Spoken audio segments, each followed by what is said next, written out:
Okey, hai, Assalamualaikum dan selamat sejahtera. Kembali kita dalam tutorial mengenai pembangunan atur cara dalam mikro pengawal.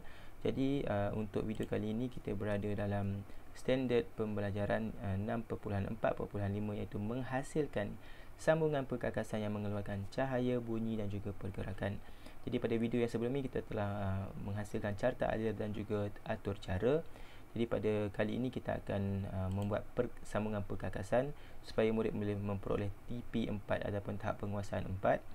Okey, jadi dalam video kali ini saya akan fokuskan mengenai perkakasan microbit. Jadi dan kita akan menggunakan periksian MACcode. Jadi ini adalah atur cara yang telah berada dalam buku teks, dan ini pula adalah atur cara yang telah saya tambah baik daripada segi penggunaan buzzer, yang mana dia ada buzzer pause sekejap-sekejap.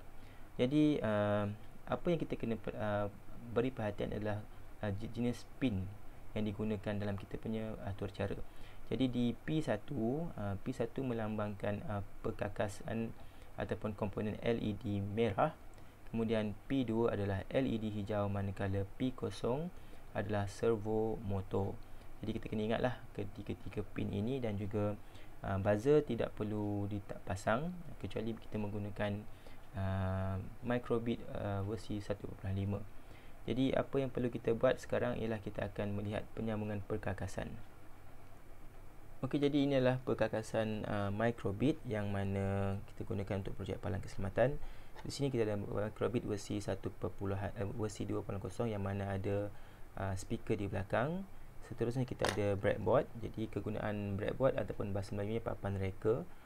Di sini adalah sambungan secara melintang daripada positif negatif. Di sini ada sambungan secara menegak, sehingga di sini adalah dia punya pemutusan. Di sini pun juga menegak, dan di sini melintang. Okey, kita akan tengok sebentar nanti. Kita ada crocodile clip, kita ada seterusnya kita ada buzzer untuk tambahan jika menggunakan versi microbit 1.5. Kita ada perintang di sini. Ini perintang yang asal, dan ini pula adalah perintang yang telah saya potong untuk mudah dimasukkan kepada kita punya breadboard. Seterusnya kita ada bongkar penyambung jika nak sambung wayar, dan kita ada micro servo di sini. Bateri 6V, mana 1.5 dikalikan dengan 4. Kita ada punca kuasa microbit iaitu bateri 3V di sini. Okey, boleh buka sini bateri 3V. Seterusnya kita ada kabel male to male dalam 10 cm.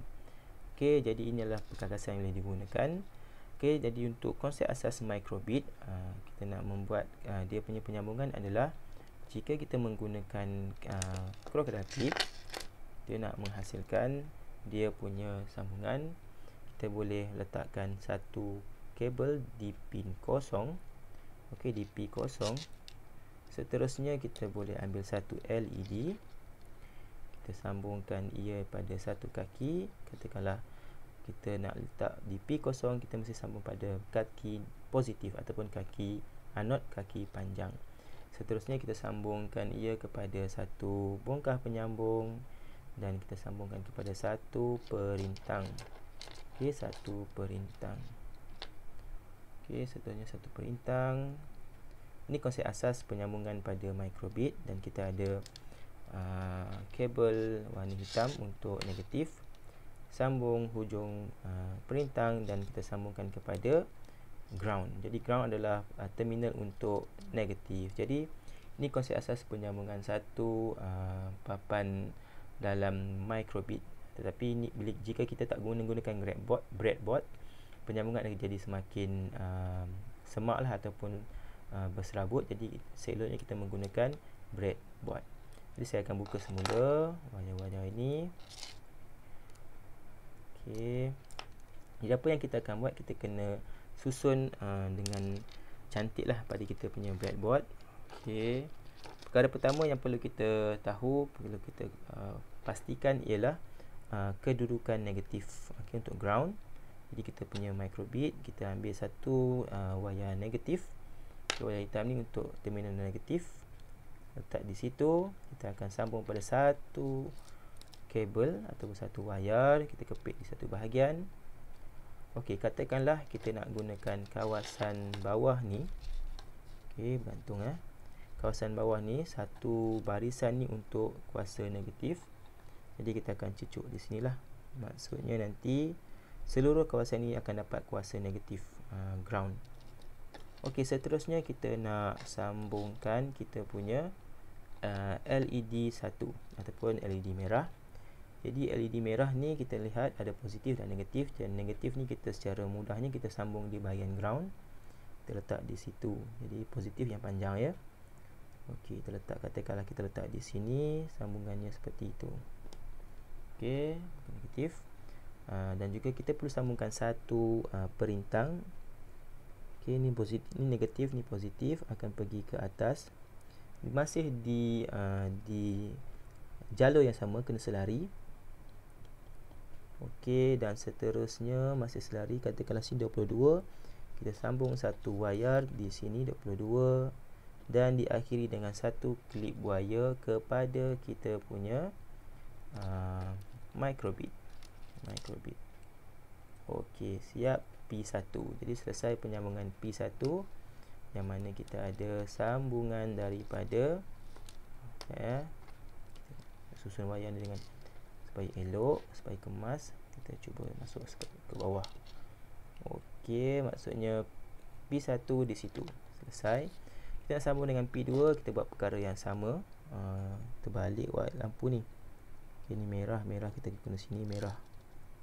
Okey. Positif, negatif, positif. Okey. Jadi LED hijau pula buat perkara yang sama. Kita pastikan positif dan negatif. Positif kita letak di atas, negatif kita letak di bahagian ground tadi. Seperti itu ya. Okey, jadi sambungan yang sama, ambil satu perintang. Okey, pastikan ni jalur 17. Okey, gunakan 17. Sambung ke atas, kita ambil satu klip. Kita ambil klip kuning ni untuk yang LED hijau. Kita ambil satu kabel warna hijau ni, klip di sini, dan kita akhirkan dengan sambungan di P2. Okey, selesai. Jadi menyusun atas breadboard ni adalah atas kreativiti guru-guru lah ataupun murid-murid. Seterusnya kita nak buat penyambungan servo motor di P0. Untuk servo motor, untuk servo motor dia ada 3 wayar berbeza. Okey, satu untuk signal, satu untuk sambungan kuasa 4.8V ataupun lebih daripada, untuk power bank pun boleh 5V, dan juga satu adalah ground. Jadi kita perlukan satu male to male sebab yang ini adalah female punya adapter. Jadi kita ambil satu male to male punya kabel di sini. Okey, di sini ada. Sebab ni dah melekat bertiga, kita sambung sahaja ke dalam dia punya bahagian ni. Okey. Kita nak masuk.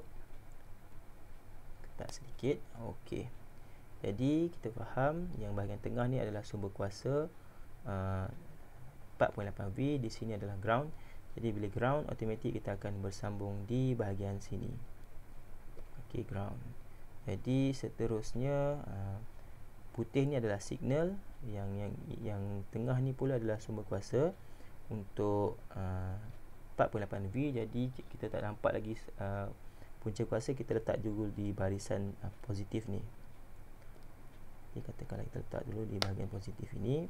Jadi untuk mendapat punca kuasa 4.8V, kita boleh gunakan bateri. Kita boleh gunakan bateri 6V seperti ni. Mudah saja sebab kita dah letak ground di sini, positif di sini. Kita ambil bateri, kita letakkan di sini. Okey. Kita ambil bateri ni, bahagian wayar negatif letak saja di ground. Wayar positif kita letakkan sahaja di bahagian sini. Okey. Jadi untuk jika kita tidak ada bateri 6V, kita juga boleh sambungkan wayar positif ni di bahagian 3V pada microbit juga boleh, tapi tak dapat kuasa yang macam sepatutnya lah. Okey, akhir sekali kita nak tengok sambungan P0. Kita ambil pin ni, kita letaklah di mana-mana bahagian pada kita punya breadboard. Ketika kita ambil letak di sini, kita sambung satu wayar, letak di atas dia yang pastikan selari. Kita ambil crocodile clip yang terakhir, kita klipkan dia, kita sambungkan di P0. Kita sambungkan di P0. Okey, selesai penyambungan breadboard dan juga microbit. Okey, selesai di situ. Okey, sekarang ni kita punya atur cara, kita faham apabila butang A ditekan, lampu merah akan terpadam, hijau menyala, servo motor akan berubah. Jadi apa yang akan berlaku ialah kita akan lihat macam mana perkakasan ini berfungsi. Dan seperti yang kita saya maklum tadi, jika kita menggunakan microbit versi 1.5, kita perlu tambah buzzer. Jadi tambah buzzer, kalau kita ikut cara ni, kita tambahlah buzzer di mengikut kaki. Jadi kaki negatif masukkan saja di bahagian ground, dan kita lihat ni, kita contohlah kita ambil di sini adalah pin yang ke-11. Jadi kita katalah kita sambung wayar di P11 di sini. Jadi kita sambungkanlah ini kepada satu punca kuasa yang kepada P01 ataupun 2. Katakanlah kita nak masuk bersama P0, jadi kita jamlah dia kepada sini. Okay, dia akan join bersama dengan P0. Ini contoh sambungan breadboard mengenai palang keselamatan. Jadi sebentar nanti dalam video seterusnya kita akan lihat macam mana atur cara ini boleh berfungsi, dan kita akan menguji perkakasan yang telah dibuat, sambungan perkakasan yang telah dibuat. Okey, itulah penyambungan yang telah kita hasilkan, penyambungan perkakasan yang telah kita hasilkan. Jadi pastikan anda tonton video berikutnya mengenai macam mana kita nak memindahkan atur cara daripada MacCode kepada papan microbit. Jumpa pada video akan datang. Bye bye. Assalamualaikum warahmatullahi wabarakatuh.